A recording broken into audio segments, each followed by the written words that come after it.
Baba Batra Parak Vav Mishnah, second Mishnah in the sixth chapter of Masechet Baba Batra. So our Mishnah discusses the interesting question of when I sell a quantity of something, how much of the product can I assume is going to be waste? I remember, when we used to live in Israel. Nowadays they don't have it, but there would be rocks in the rock. You buy beans or rice or whatever, and there'd be like sediment at the bottom. It wasn't perfect. So way back when, if you got mostly rice, if you got a lot of rice, and there was a certain amount of sediment that was acceptable. They couldn't expect perfection. Nowadays, with modern mechanization, we live in messianic times. Really, we're totally spoiled.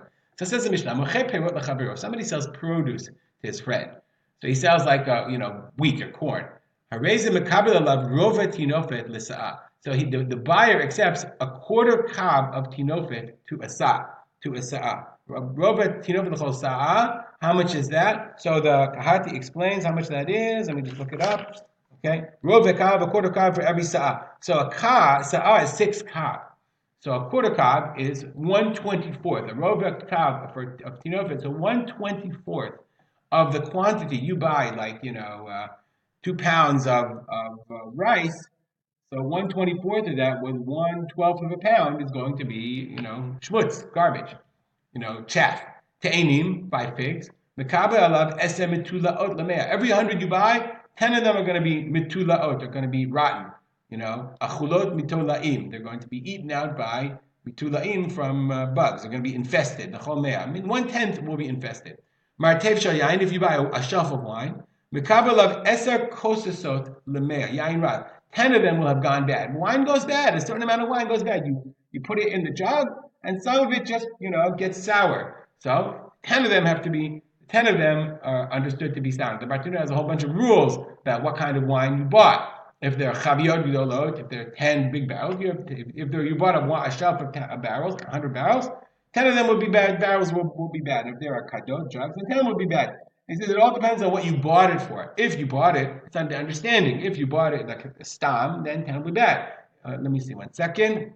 He says, Im ani kigon she'amar davka kshamar martev ze ani mochal ulam mikvah. I'm buying this martev, this shell, okay, ulam mikvah, and for mikvah means lasim b'toch hatavsha, for cooking. Because in mikvah, if you want to use it for cooking wine, you want it to last longer. Okay, but if you say it's all for a mikvah, then all the wine has to be good. Meaning, it all depends on what the understanding is. Does the wine have to last forever, or not? And so that's basically the understanding was that when you bought a shelf of wine, 10 of them would be kosher, so to be no good. Kankanim b'Sharon. If you're buying kankanim jugs in Sharon, mekabel alav eser pitasyaot lamea, 10 pitasyaot. Pitasyaot einam mevushalot kol tzorcha. They're not ripe. They're not ready yet. So I looked at the Kahati, and not the Jastro. Pitas is he says, definition number 2 here, a vessel made of brittle clay and requiring lining. The jugs are not all great. And here's the Jastro bonus. Okay, if a man buys jugs in Sharon, he must accept 10 thin jugs for every 100. Every time you buy a quantity of something, they're not all going to be perfect. Some of them, a certain quantity, 10%, are going to be less than perfect, and the sale, it goes through. Anyway, that was the understanding, the accepted practice the time of the Mishnah.